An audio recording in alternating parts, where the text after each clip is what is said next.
Bismillahirrahmanirrahim. Assalamualaikum warahmatullahi wabarakatuh. Alhamdulillah nasta'inuhu wa nastaghfiruh wa na'udzu billahi min shururi anfusina wa min sayyiati a'malina. Man yahdihillahu fala mudilla lahu wa man yudlil fala hadiya lahu. Asyhadu an la ilaha illallah wahdahu la syarika lahu. وأشهد أن محمدا عبده ورسوله الذي لا نبي بعده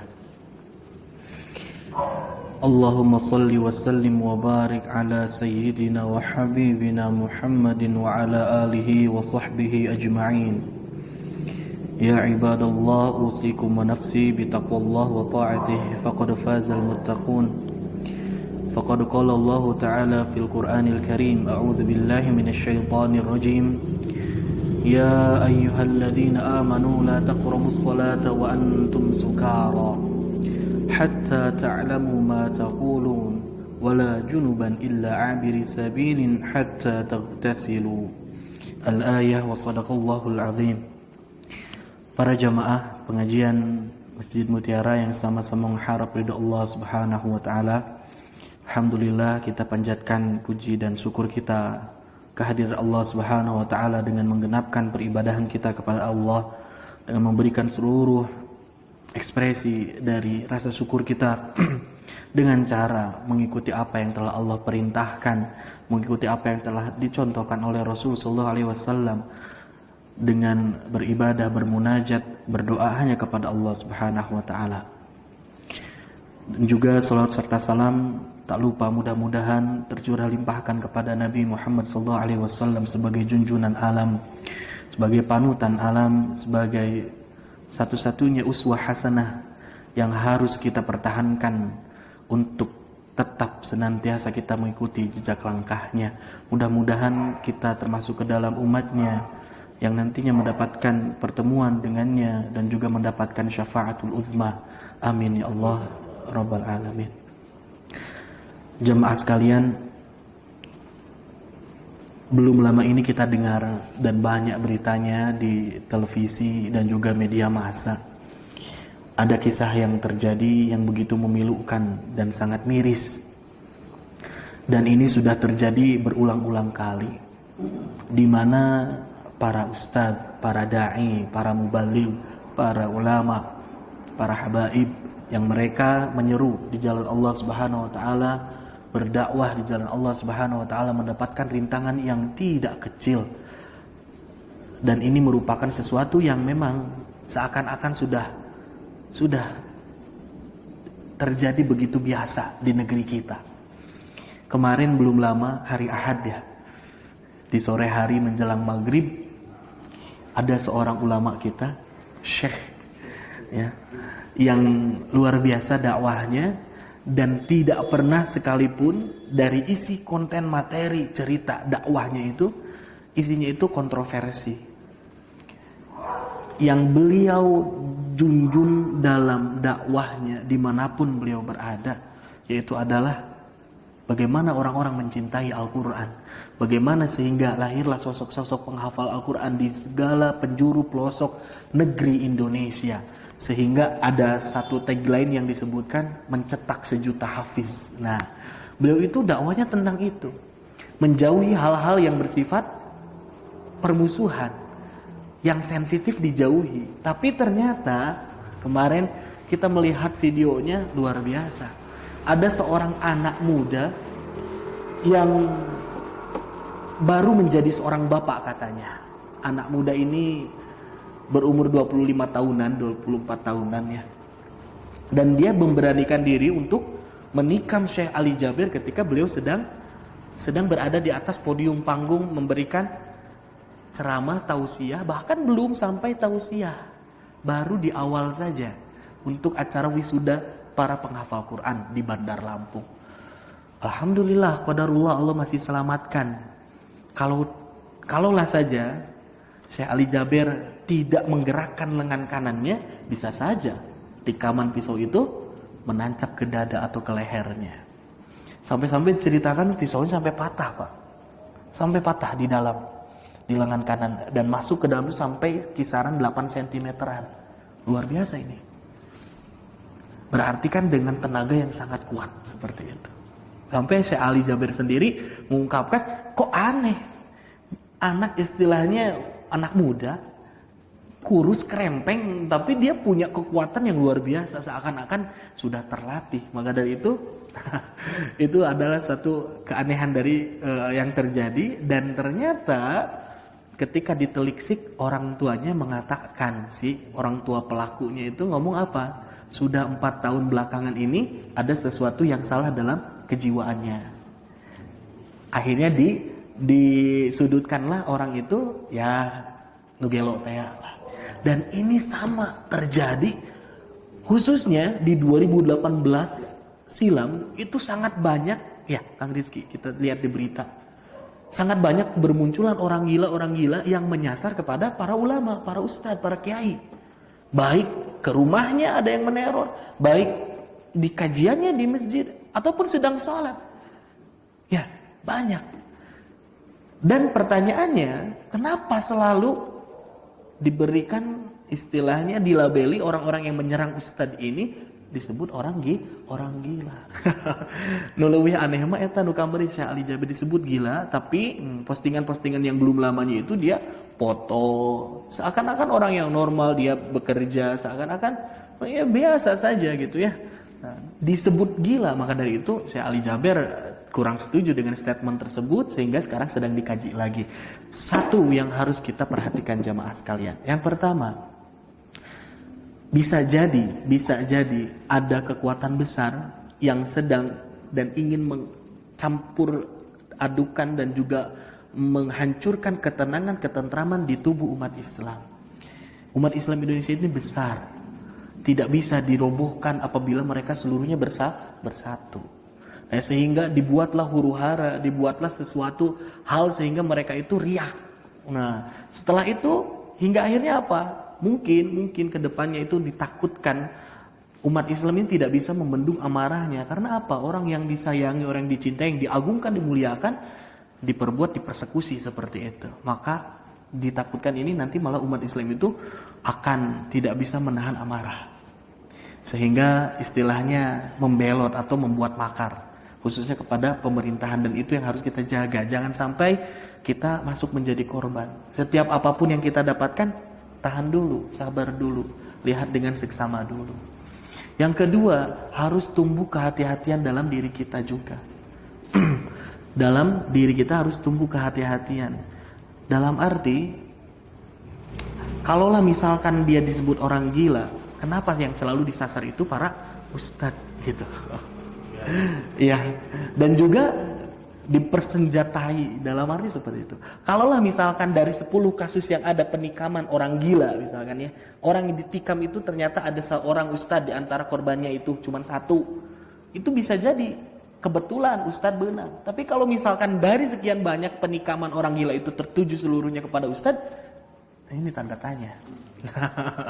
Seperti itu ya. Nah, berarti ada yang tidak suka kepada kita. Dan yang lebih takut lagi itu membuat kita tidak sadar diri.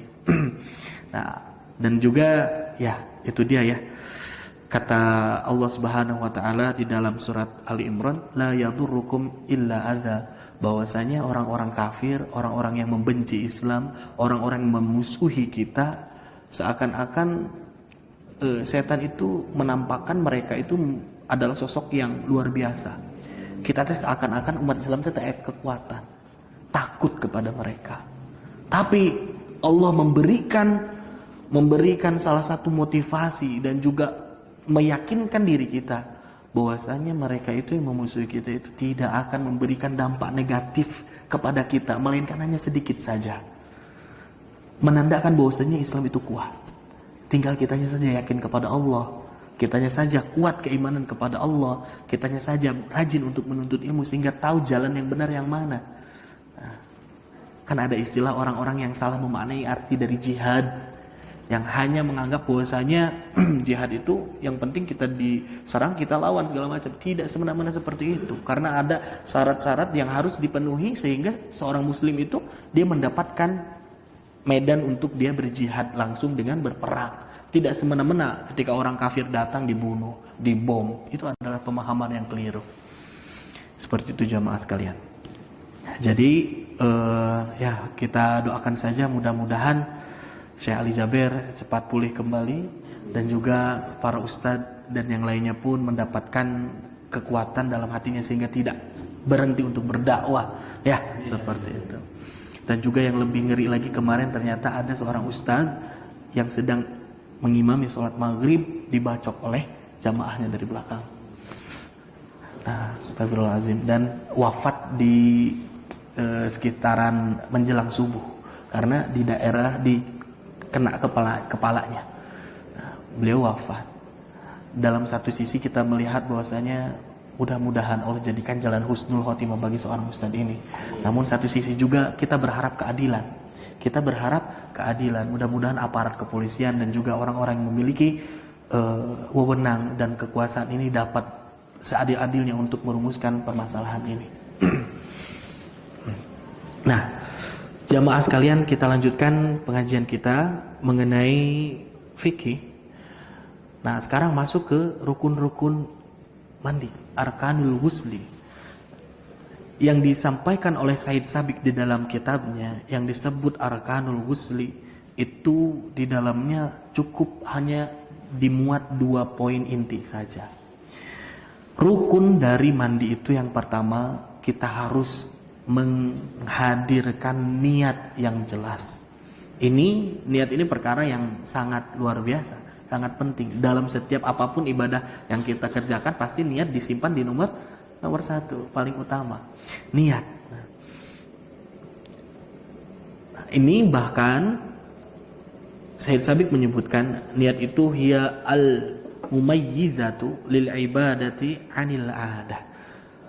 Niat itu adalah pembeda yang sangat jelas mengenai apa? Mengenai ibadah 'anil 'adah.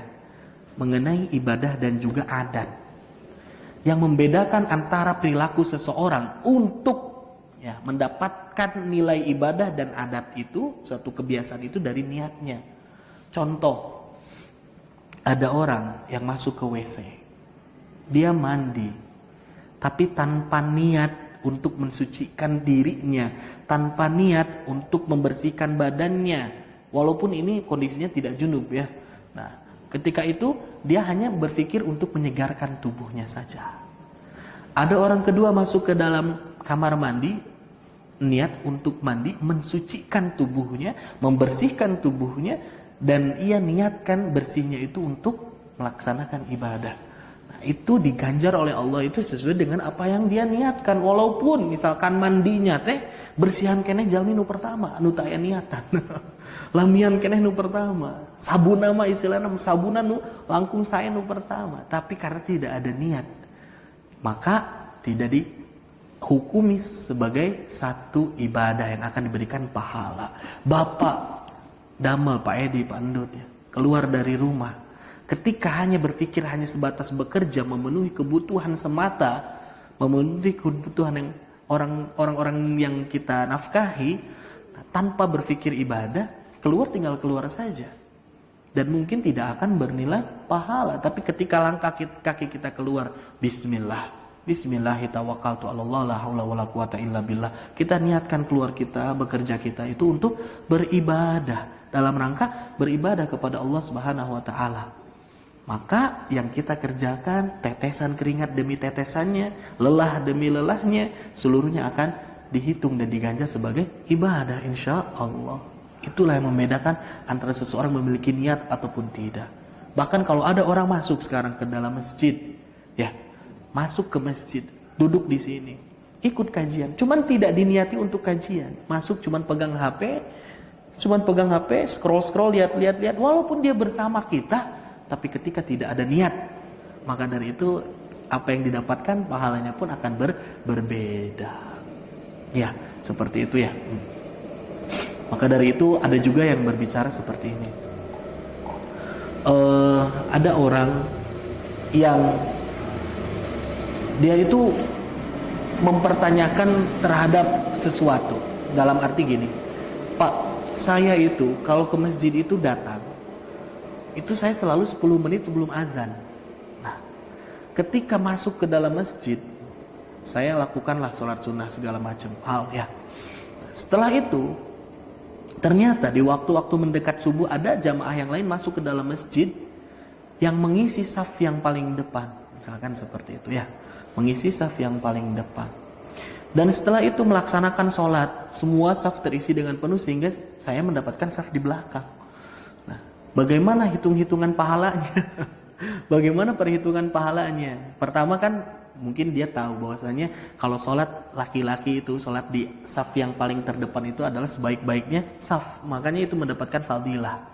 Nah, yang kedua, si orang ini dia merasa bahwasanya saya datang pangheulana tapi teu menang saf pertama, pahalana gedean keneh nu mana sareng jalmi nu datang pandiri mendapatkan saf yang pertama.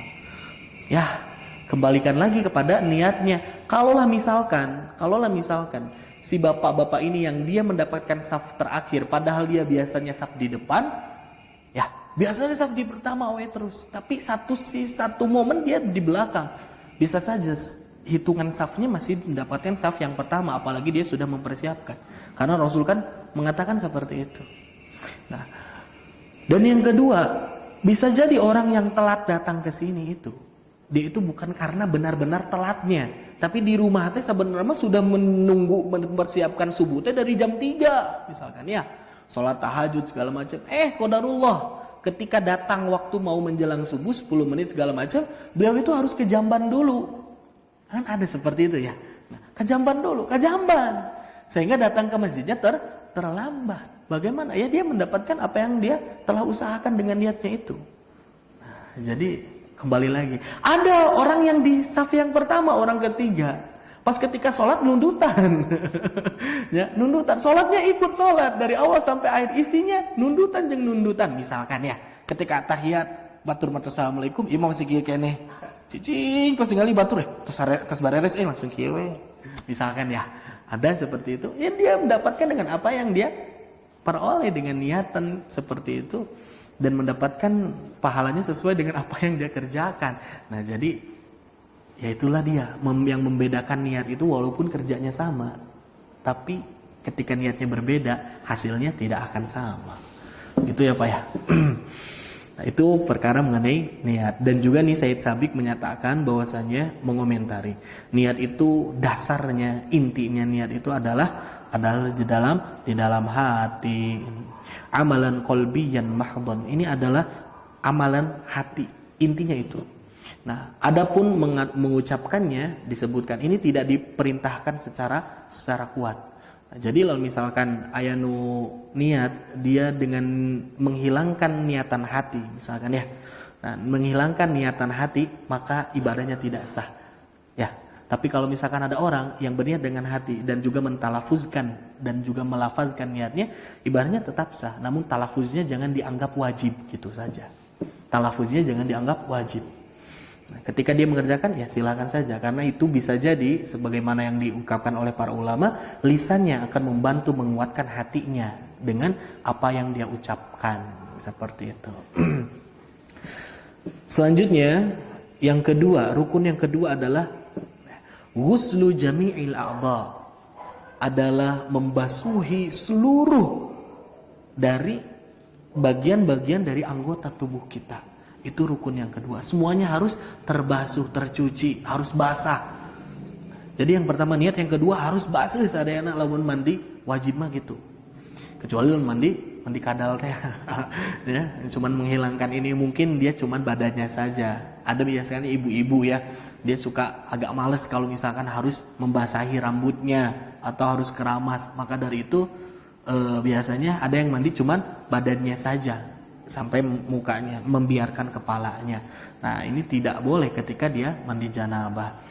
Maka dari itu Allah Subhanahu Wa Taala menyatakan beberapa firman-Nya, wa in kuntum junuban fattahhiru. Nah di sini diartikan fattahhiru, dan ketika kalian sedang junub, fattahiru, maka bersucilah. Nah, di sini fattahiru di sini artinya igtasilu, maka mandilah, artinya itu. Yas'alunaka 'anil mahid qul huwa adzan fa'tazilun nisaa fil mahid wa la taqrabuhunna hatta yathun. Nah, yang dimaksud yathun, suci di sini adalah dengan cara apa? Yagtasilna, artinya adalah dengan cara mandi.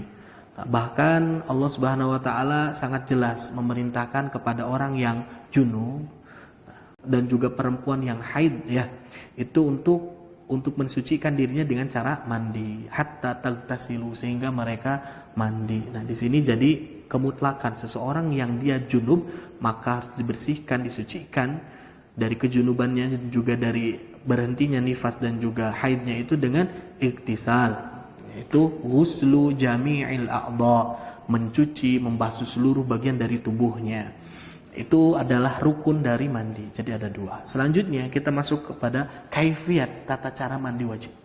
Nah, bagaimana sunnah-sunnahnya, ketentuan-ketentuannya? Yang pertama, berdasarkan dari hadis Nabi SAW, kita rangkum dulu. Yang pertama, orang kalau mau mandi junub, mandi besar, itu harus bighusli yadayhi thalathan. Pertama itu cuci tangannya. Kedua, telapak tangannya dicuci sampai bersih, thalathan 3 kali.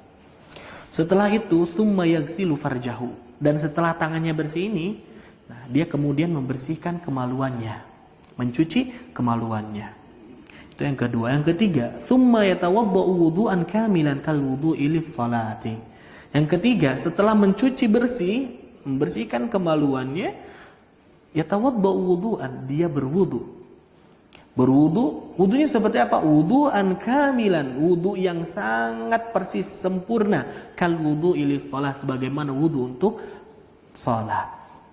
Ditambahkan oleh Said Sabiq, walahu ta'khiru ghusli rijlaihi ila ayyatimma ghuslahu. Apa katanya? Dan ketika berwudu ini hendaknya dia untuk mengakhirkan dari mencuci ghusli rijlaihi, untuk mencuci kedua kakinya, diakhirkan. Kan wudu sempurna sampai dengan mencuci kaki. Nah, ini sebelum mencuci kaki selesaikan dulu, jangan dicuci dulu kakinya. Nanti tunggu saja mencuci kakinya itu setelah apa? An yatimma ghuslahu, setelah menyempurnakan mandinya. Selanjutnya yang keempat, tsumma yufidul ma'u ala ra'sihi thalathan ma'a takhlili sya'ri. Nah, ini yang penting juga. Apakah itu? Yufidul ma', dia mengalirkan air ala ra'sihi thalathan, ke kepalanya ini berapa kali? 3 kali. Mengalirkan air kepalanya 3 kali. Summa takhlili sya'r, sambil ya, takhlil itu apa? Menyela-nyela kepalanya, dan ditambahkan liyasilal ma'u ila usulihi, sehingga si air ini dia itu masuk meresap ke akar-akarnya, kakulitna lah gitu. Ambil air, nah gitu. Terus sampai semuanya sudah bersih, sudah terkena oleh air, usulnya itu akar rambutnya ini. Dan yang kelima, dan ini merupakan yang terakhir, tsumma yufidul ma'u ala sairil badani. Nah, setelah menyela-nyela rambut, barulah dialirkan air itu ke seluruh bagian badannya, dan disunahkan untuk mengawali bagian yang sebelah kanan dulu. Bur, gitu. Bur, kiri. Dan setelah itu ma'ata'ahudil ibtaini, jangan dilewat. Ketika dia membasuhi seluruh badannya, dia sertakan juga ma'ata'ahudil ibtain, membersihkan kedua ketiaknya. Nah, ini pun harus dibersihkan. Wadakhilil udunaini, dan juga membersihkan bagian dalam dari telinga. Kadang-kadang ini terlewat, harus dibersihkan. Wasurrati, dan juga pusarnya. Sampai Said Sabiq itu menyebutkan, karena apa? Takut terlewat. Kan harus seluruhnya kena, terbasahi, bersih, dibersihkan. Nah, dan dilanjutkan wa asabi'ir rijlaini, dan juga menyela-nyela dari jari jemari kakinya, jangan sampai ditinggalkan. Dilanjutkan wadalaka ma yumkinu dalkahu minal badani, dan juga diusahakan untuk menggosok-gosok bagian tubuh yang memang dia memungkinkan untuk digosok. Ya, muka, ya dibersihkan sebetulnya, badan seluruhnya yang memungkinkan kita untuk menggosoknya. Itu adalah rentetan kaifiat untuk melaksanakan mandi janabah. Intinya itu jamaah sekalian. Ya, jadi yang pertama apa? Mencuci kedua tangan 3 kali. Setelah itu, setelah tangannya bersih, dia mencuci kemaluannya. Dan setelah mencuci kemaluannya, dia berwudu sebagaimana wudunya untuk sholat, namun diakhirkan, jangan dulu dibersihkan kakinya, biarkan terakhir setelah selesai mandi. Dan setelah itu baru menyela-nyela rambutnya sehingga masuk ke dalam kepala bagian atasnya. Ya, air tersebut terkena. Biasanya kami misalkan ibak biasa, jebur, bisa jadi kulit kepala kita ini tidak terkena air, betul? Iya, karena saking lebatnya, apalagi perempuan gitu. Maka dari itu harus dikuatkan dengan tahlil, menyela-nyela. Setelah disela-sela, lanjutnya untuk apa? Nah, untuk barulah membasuhkan ke badan seluruhnya, dan disunahkan untuk bagian kanan terlebih dahulu. Nah, sekarang kita lihat bahwasanya ini berdasarkan kelima cara mandi wajib itu, kaifiat-kaifiatnya itu berdasarkan dari pertama hadis yang disebutkan yang terterima oleh Aisyah radhiyallahu anha, istri dari Nabi sallallahu alaihi wasallam, bahwasannya anna Nabi sallallahu alaihi wasallam kana idza ightasala minal janabah, keadaan Rasul itu ketika dia mandi untuk dari janabahnya, ya bada'u fayaghsilu yadayhi, dia awali dengan apa? Mencuci kedua tangannya. Tsumma yafrughu biyaminihi ala shimalihi, kemudian mengambil air dengan tangan kanannya untuk tangan kirinya. Fayaghsilu farjahu, dan juga menggunakan tangan kirinya untuk mencuci kemaluannya, membersihkan kemaluannya. Tsumma yatawaddau wudu'ahu lis-shalah, kemudian setelah mencuci farjnya itu, kemaluannya ini, tsumma yatawaddau wudu'ahu lis-shalah, kemudian Rasul SAW berwudu sebagaimana wudunya untuk salat. Tsumma ya'khudhul ma'a, kemudian Rasul SAW mengambil air, wa yadkhulu asabi'ahu fi usuli sya'ar. Nah, dan juga memasukkan airnya itu, memasukkan air bersamaan dengan jari-jarinya itu menuju kulit dari kepalanya. Hatta idza ra'a annahu qad istabara'a, sampai Rasul sallallahu alaihi wasallam meyakini bahwasanya kepalanya itu sudah terkena oleh air seluruhnya.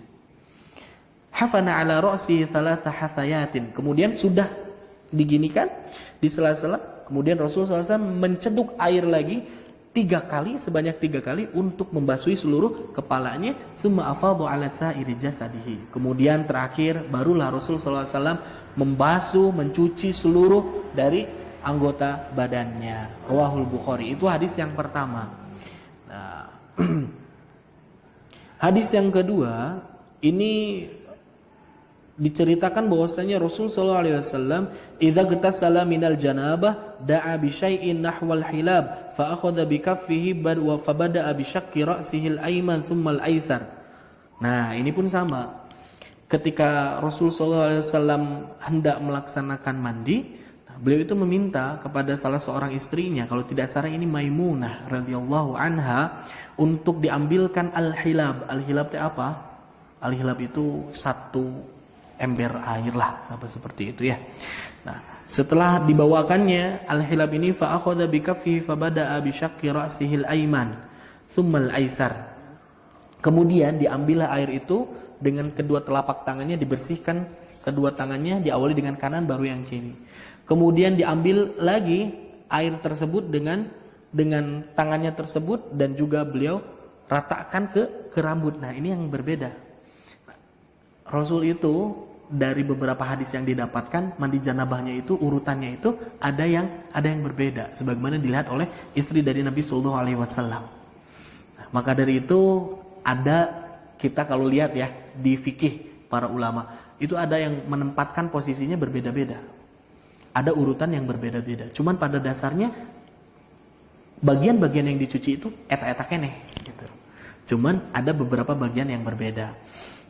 Dan di dalam hadis yang lain juga Rasul sallallahu alaihi wasallam pernah di sayogian cai, wada'tu lin nabi sallallahu alaihi wasallam ma'an yaghtasilu bihi. Pernah di sayogian cai untuk melaksanakan mandi oleh seorang istrinya, salah seorang istrinya. Fa afragu ala yadayhi fa ghasalaha marrataini aw thalathan. Kemudian beliau mencuci tangannya 3 kali. Tsumma afragu biyaminihi ala shimalihi, sama. Rasul sallallahu alaihi wasallam mengambil air dengan tangan kanannya lalu dikucurkan ke tangan kirinya, faghsala madzakirahu, dan mencuci kemaluannya, tsumma dalaka yadahu bil ardi. Nah, ini ada tambahannya bahkan. Setelah mencuci kemaluannya, Rasul sallallahu alaihi wasallam dalaka yadahu bil ardi, menggosok-gosokkan tangannya itu ke tanah. Dulu mah da WC teu canai keramiknya. Jadi dibersihkan ke tanah. Nah, ini yang salah satu memberikan arti bahwasanya orang kalau junub usahakan tangannya setelah membersihkan kemaluannya itu dia cuci pakai sabun. Nah, ini ada tambahannya seperti itu. Tsumma madmada wastanshaqa. Kemudian Rasul setelah mencuci tangannya dan menggesek-gesekkan tangannya ke tanah ini, tsumma madmada wastanshaqa. Kemudian berkumur-kumur dan juga memasukkan air ke dalam hidungnya. Tsumma ghassala wajhahu wa yadayhi. Kemudian Rasul mencuci wajah dan juga kedua tangannya. Tsumma ghassala ra'sahu thalathan. Dan juga Rasul sallallahu alaihi wasallam mencuci kepalanya sebanyak 3 kali. Tsumma afragha ala jasadihi tsumma tanaha min maqamihi fa ghassala qudamaihi. Nah, ini dia yang memberikan salah satu sunnah bagi kita ketika berwudu, ketika sebelum membasuh seluruh badan kita dengan air, mengakhirkan membasuh kaki berdasarkan hadis dari Maimunah ini. Karena Rasulullah SAW, beliau itu dan di akhirnya itu dia setelah selesai mandinya langsung berpindah posisi dari tempat awalnya ke tempat yang lain, barulah mencuci kedua kakinya. Jadi berpindah dari posisi awalnya. Istilah nama ketika dari awal mah didinya gitu ya. Dari awal mencuci tangan, membersihkan semuanya di situ di satu tempat. Dan setelah itu di terakhir ketika hendak keluar dari WC, dari kamar mandi, baru Rasulullah SAW mencucikan kedua kakinya. Makanya disunahkan untuk mengakhirkan kaki. Nah, itu adalah hadis yang paling masyhur di antara hadis mengenai mandi janabah Rasul sallallahu alaihi wasallam. Jadi ada beberapa perbedaannya sedikit, namun itu tidak menjadikan sesuatu hal yang harus kita pertentangkan juga, dan bahkan ini memberikan pintu dan ruang kepada kita bahwasanya Rasul sallallahu alaihi wasallam memberikan mandi dengan beberapa pilihan lah seperti itu. Sama seperti Rasul sallallahu alaihi wasallam salat dengan memakai doa dan tidak satu doanya. Ada beberapa doa yang dicontohkan Rasul sallallahu alaihi wasallam sehingga kita dapat memilihnya. Aya manfaatna nu kitu teh Pak. Misalkan ya, ada doa yang Rasul sallallahu alaihi wasallam pakai itu sangat panjang ketika beliau ruku misalkan ya. Nah, ini bisa kita pakai ketika kita sedang ingin salat sendirian, ingin berlama-lama dalam ruku kita. Tapi tepas pami dilakukan ku imam yang sedang mempunyai penumpang. Mempunyai penumpang yang punya jamaah makmum yang di belakangnya. Rada lami kieu komode anu tos karaos cangkengnya atau sarapuh makan bararatuk eta teh. Ya, sujud. Kedehem, sujud. Rasulullah SAW sangat menganjurkan kepada para sahabat, kepada kaum muslimin. Karena apa? Sujud itu merupakan posisi yang terdekat antara seorang hamba dengan Rabb-nya.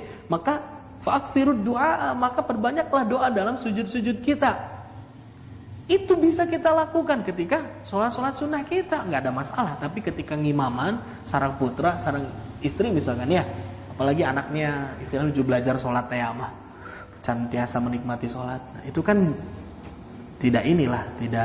Maka dari itu ini adalah salah satu bijaknya Rasulullah SAW mengetahui bahwasanya karakter manusia dan kebutuhan dan juga kepentingan urusannya itu berbeda-beda. Seperti itu. Jadi kita akan tulis jamaah sekalian. Di anggota ya.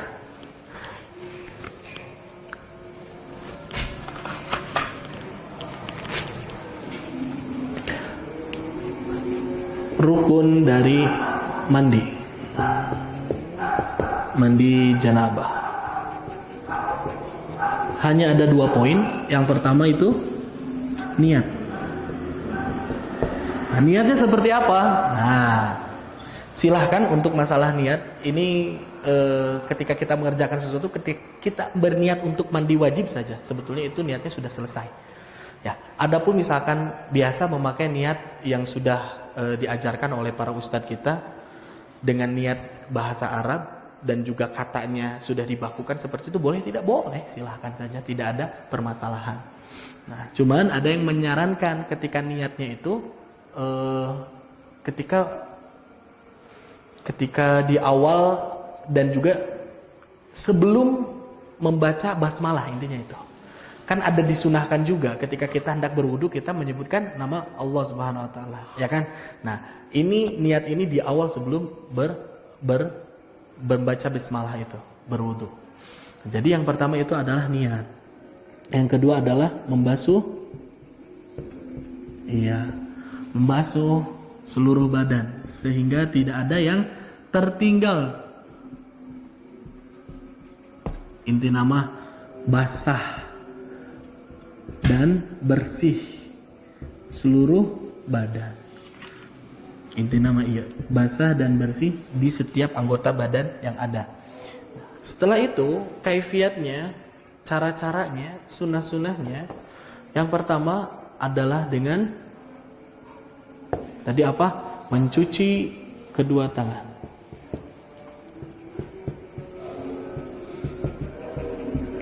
Setelah selesai mencuci kedua tangan, mencuci kemaluan dulu. Menghilangkan najis yang ada di kemaluan kita. Setelah selesai mencuci kemaluan, barulah berwudu. Sama wudunya seperti sholat, berwudu dengan mengakhirkan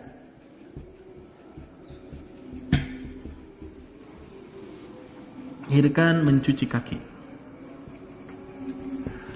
Bukan mencuci kaki kan sudah di akhir ya, maksudnya meninggalkan cuci kakinya itu untuk di akhir setelah selesai mandi gitu ya. Yang keempat baru menyela-nyela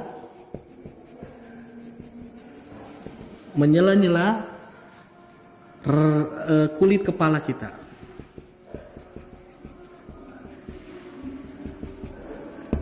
Sehingga kita yakini akar dari rambut tersebut sudah terkena oleh basuhan air dari sela-sela dari tangan kita. Dan yang terakhir,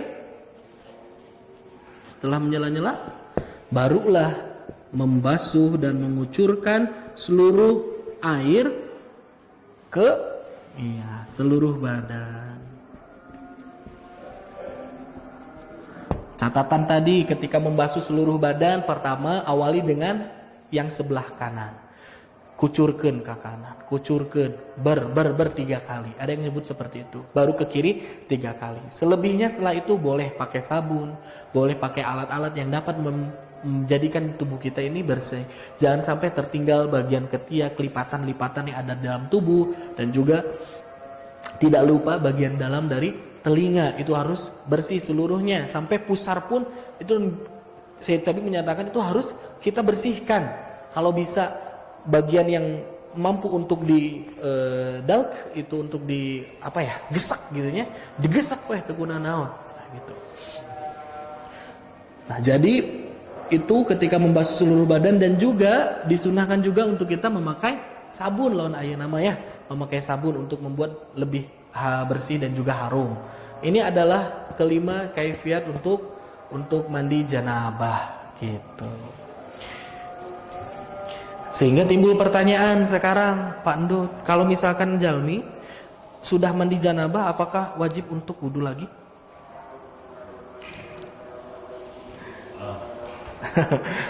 Masuk tara. Pami misalkan ya, kita mandi janabah jam 3:30. Tak acan batal ke masjid badai subuhan jam 4 teh. Apakah ketika masuk masjid kita berwudu lagi untuk melaksanakan sholat, atau cukup dengan mandi janabah kita melaksanakan sholat? Ya, di dalam mandi janabah itu ada wudu. Dan ketika berwudu itu ditambahkan dengan kaifiat mandi besar, ini sudah lebih levelnya itu untuk membersihkan bukan hanya dari hadas kecil. Wudu kan membersihkan dari hadas kecil ya. Ini hadas besar, nu besar nagetos ka bersihkan, nu kecilnya ikut. Nah, maka dari itu kalau ada orang sudah mandi, tanya dulu mandi adat, mandi kebiasaan atau mandi janabah, gitu kan? Kalau mandinya mandi janabah, dia kan berniat mandi janabah itu menghilangkan kejunubannya untuk dapat melaksanakan ibadah. Salah satunya yang dilaksanakan ibadah sholat misalkan. Maka dia tidak perlu untuk berwudu lagi. Tapi kalau mandinya cuma jebur, ada kabasuhan sena anggota badan wudu oge, kan wudu aya carana kan gitu. Itu mah tidak bisa. Tidak bisa kita setelah mandi biasa masuk ke masjid langsung sholat. Kecuali setelah mandinya kita berwudu. Itu baru. Bahkan yang kita pernah bahas dulu, sunnah-sunnah wudu itu apa? Melaksanakan wudu sebelum mandi. Bahkan ada sebagian ulama yang memberikan anjuran setiap mandi kita laksanakan saja mandi dengan kaifiat mandi junub. Insya Allah kita mendapatkan pahala sunnah-sunnahnya. Gitu. Pami misalkan waktu serada panjang ya, sok pe ibah gitu. Da teu lami-lami teuing sih. Kemudian pamegetnya gampang. Nah, jadi kita mandi ini sehingga kita badan itu bukan hanya terhindar dari membersihkan dari hadas kecil namun sudah bersih pula hadas besar. Allahu a'lam bishawab. Ya. Ada pertanyaan kalau misalkan mandi itu kita buang air kecil gimana? Nah, setelah mandi janabah misalkan ya. Atau mandi apa? Ya, setelah mandi janabah buang air kecil. Ya itu mah harus wudu lagi. Karena dia batal dari kebersihan dari syarat wudunya lah gitu ya. Dia masuk ke dalam pembatal wudu. Ya, jadi ketika misalkan tos beres mandi janabah, nembe keluar di WC misalkan ya. Ternyata pengen pipis, walaupun pipisnya sedikit, misalkan ser gitu ya. Dia harus wudu kembali. Atau bahkan ketika dia sedang berwudu, nah makanya Pak, kalau misalkan masuk WC, ketika kita ingin berhajat, pipis atau buang air besar, selesaikan itu dulu di awal. Sehingga ketika kita melaksanakan mandi janabah, setelah selesai itu tidak ada keinginan kita untuk buang hajat lagi, gitu. Ambil teu capek 2 kali, ya. Jadi bereskeun heula eta buang hajatna baru melaksanakan mandi. Atau misalkan kita nggak junub sekalipun, ketika masuk WC usahakan buang hajat dulu, baru kita berwudu dan juga mandi, gitu. Sampai sini paham? Ya insya Allah ya. Alhamdulillah panginten etan tiasa kapihatur. Insya Allah nanti kita lanjutkan di beberapa masalah yang sering terjadi dalam permasalahan seputar mandi janabah, dan itu tidak banyak. Setelah itu nanti kita masuk ke pembahasan baru mengenai tayamum, ya, mengenai tayamum insyaallah. Kita tutup dengan bacaan hamdalah dan doa kifaratul majlis. Alhamdulillahirabbil alamin. Subhanakallahumma wa bihamdika asyhadu an la ilaha illa anta astaghfiruka wa atubu ilaik.